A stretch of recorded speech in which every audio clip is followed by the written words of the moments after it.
Hi guys mga ka-Shepoy, Sir Chef is back for another food trip adventure. Pero dito muna tayo sa bahay at medyo busy lang. Busy na naman tayo sa work. So mag-food review lang ako. No? May nakita ako sa Area B na Kanto Fried Chicken. Ang pangalan nung kainan niya o yung tindahan ng pritong manok ay di yung Kuya Fried Chicken. So nagpaalam ako, sabi ko nga i-mini food review ko yung kanilang manok. So tara, samahan niyo ako. Okay guys, ito yung aking chichibugin na binili na fried chicken.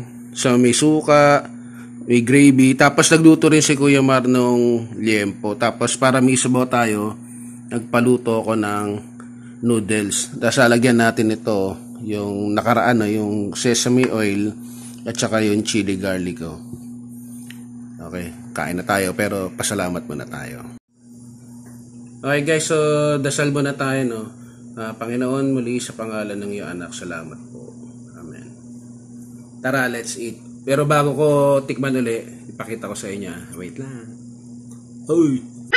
Ayan, no. Sarap. Oh yeah. So pinainit ko yan kay ate kanina. Sarap. Let's eat. Okay guys, kain na tayo. So, ito muna. First bite, nokma lang. Wow! Sarap. Mulutong.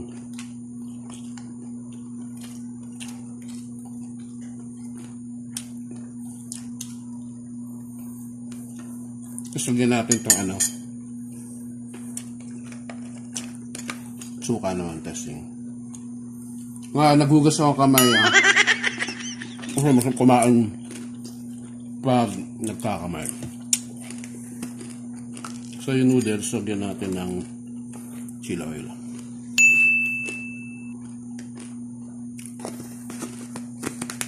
So gaya yung konting excess na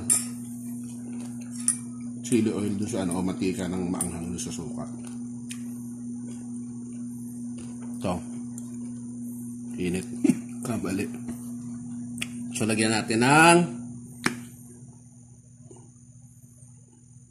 ito, sesame oil.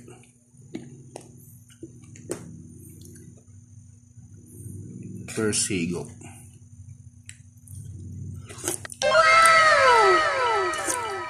Sarap.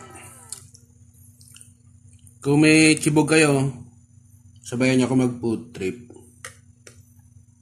Init.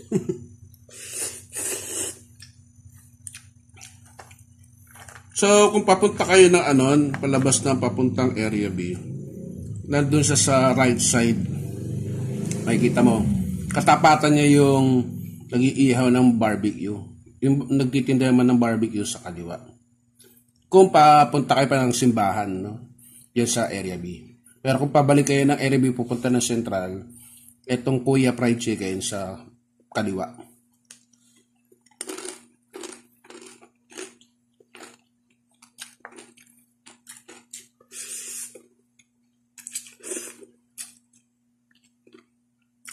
So malutong siya guys, kahit na kasi siyempre nagprepare ako. Pinainit ko naman sa kanya kay ate.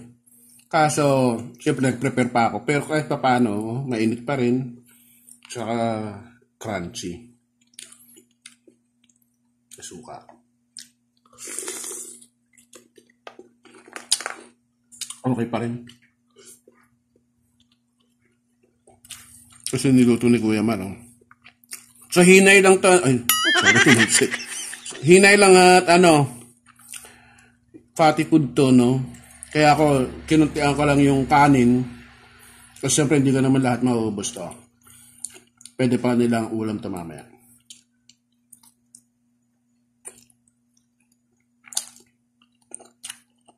Kamatis. Stop.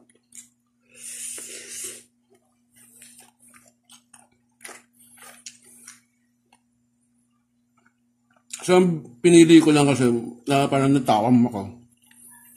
Yung crispy chicken na skin.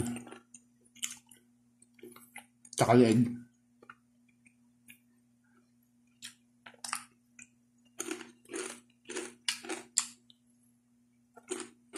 Stop.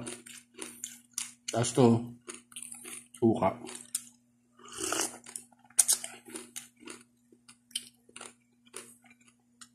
Tapos ito ulit. Noodles.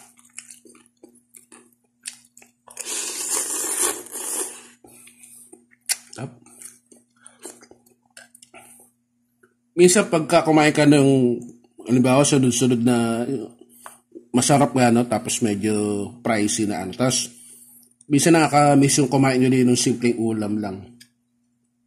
At tulad nung nakaraan, nagpaluto ko kay Kuya Mar ulit nung didis. Pinalutong niya tsaka kamatis. Masarap. Okay lang. So, ito simple lang. No? Combo. Manok. Tapos noodles. Nilagyan ko lang ng mga flavoring, no? Yung chili garlic na ginawa ko tsaka yung sesame oil sa nakaraang video. Tinapat ko dito sa niluto ni Kuya Mar na pork chop. Mukbang na ang dating. Diba? Kamatis.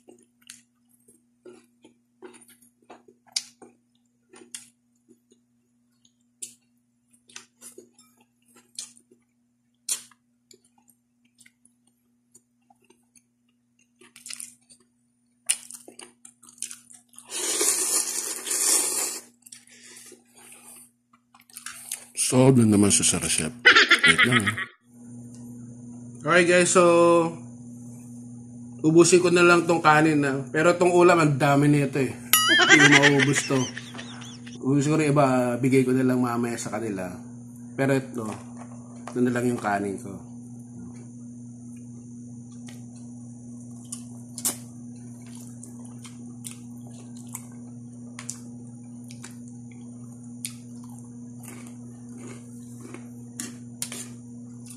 Okay, so.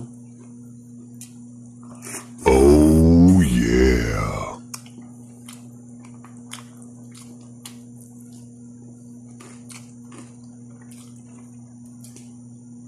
So, sa mga hindi pa nagsasubscribe, please, subscribe. Kung nagsubscribe, nanood na kayo ng mga video ko, please, paki-like. At kung gusto niyo po mag-comment, mga greeting, shout out, pwede po kayo mag-type yan, no, sa comment section. At higit sa lahat, kung nagustuhan niyo yung video ko, please share my video. At kung sakali naman po na may patalastas, don't skip the ads. At sa mga nagsasubscribe na o nagsubscribe na, please pakilagay po doon sa pag hinit nyo yung notification bell, pakilagay po sa all para abiso kayo ng YouTube pag meron akong bagong video. So maraming salamat ulit sa inyong panonood, pagtsatsaga. Maraming salamat. God bless.